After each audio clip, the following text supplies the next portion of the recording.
So hello guys, स्वागत है आपका हमारे आज के न्यू अपडेट में। और इजराइल और पैलेस्टाइन के बीच एक और सीज फायर अनाउंस हुआ है। ये सीज फायर एक नए चैप्टर की शुरुआत है या सिर्फ एक टेम्परेरी ब्रेक? आइए समझते हैं इसके पीछे की कहानी, नेगोशिएशंस का रोल और आगे क्या हो सकता है। इजराइल पैलेस्टाइन का कॉन्फ्लिक्ट एक पुरानी कहानी है जो 1948 में शुरू हुई, जब इजराइल का क्रिएशन हुआ। दो तरफ के क्लेम्स, लैंड डिस्प्यूट्स और रिलीजियस डिफरेंसेस ने इस कॉन्फ्लिक्ट को हर जनरेशन तक कैरी किया है। पैलेस्टीनियंस का कहना है कि उनकी जमीन ले ली गई, जबकि इजरायलीज कहते हैं कि ये उनका एंसेस्ट्रल होमलैंड है। ये इशू और भी बड़ा हुआ 1967 के 6 दिन के युद्ध के बाद, जब इजराइल ने वेस्ट बैंक, गाजा स्ट्रिप और ईस्ट जेरूसलम ऑक्यूपाई की। रिसेंट वायलेंस में 2021 के बाद से ही इंटेंस होता गया, जब हमास और इजराइल के बीच रॉकेट अटैक्स और एयर स्ट्राइक्स का सिलसिला शुरू हुआ।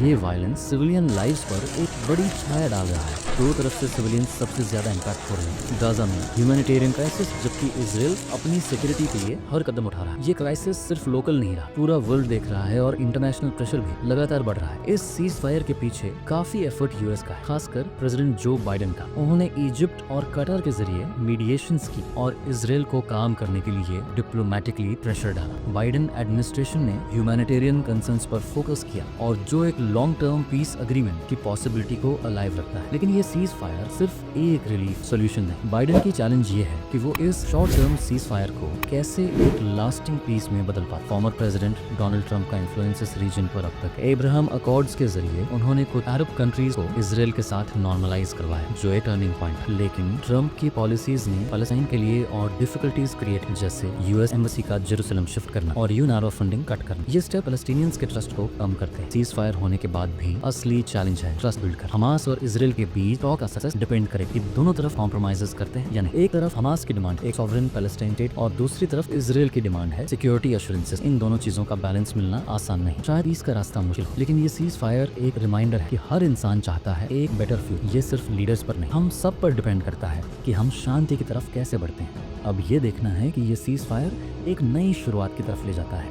या फिर एक और ब्रेक बनकर खत्म हो जाता है। हम सिर्फ ये उम्मीद कर सकते हैं कि शांति हमेशा बनी रहे।